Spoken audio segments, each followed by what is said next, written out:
And really the history of this, when we look back, will be of wrong prediction after wrong prediction after wrong prediction, starting with Ferguson in England. So I think we ought to have a little bit of humility in our belief that we know what's best for the economy. And as much as I respect you, Dr. Fauci, I don't think you're the end all. I don't think you're the one person that gets to make a decision. We can listen to your advice, but there are people on the other side saying there's not going to be a surge and that we can safely open the economy, and the facts will bear this out. That's the case. And I think that's important because, in all likelihood, is a good way of putting it, the vast majority of these people will have immunity. Instead of saying there is no evidence, the WHO kind of fed into this by saying no evidence of immunity. And in reality, there's every evidence stacking up. And in fact, a lot of the different studies have shown that it is very unlikely that you get it again in the short term.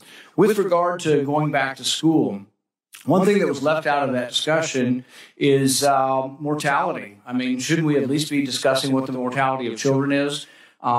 This is for Dr. Fauci as well. The mortality between 0 and 18 in the New York data approaches 0. It's not going to be absolutely 0, but it almost approaches 0. Between 18 and 45, the mortality in New York was 10 out of 100,000. So really, we do need to be thinking about that. We need to observe with an open mind what went on in Sweden, where the kids kept going to school. The mortality per capita in Sweden is actually less than France, less than Italy, less than Spain, less than Belgium, less than the Netherlands, about the same as Switzerland. But basically, I don't think there's anybody arguing that what happened in Sweden is an unacceptable result. I think people are intrigued by it, and we should be. I don't think any of us are certain when we do all these modelings. There have been more people wrong with modeling than right. We're opening up a lot of economies around the U.S., and I hope that people who are predicting doom and gloom and saying, oh, we can't do this, there's going to be a surge, will admit that they were wrong if there isn't a surge, because I think that's what's going to happen. In rural states, we never really reached any sort of pandemic levels in Kentucky and other states. We have less deaths in Kentucky than we have in an average flu season. It's not to say this isn't deadly, but really outside of New England, we've had a relatively benign course for this virus nationwide.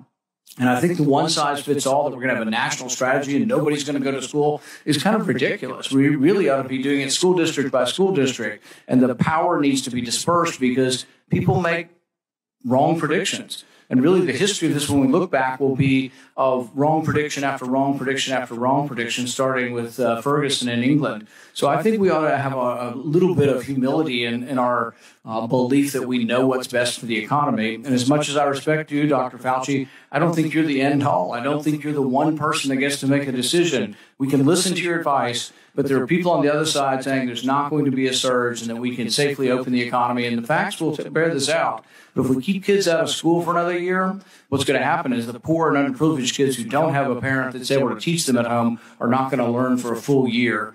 And I think we ought to look at the Swedish model, and we ought to look at letting our kids get back to school. I think it's a huge mistake if we don't open the schools in the fall. Thank you.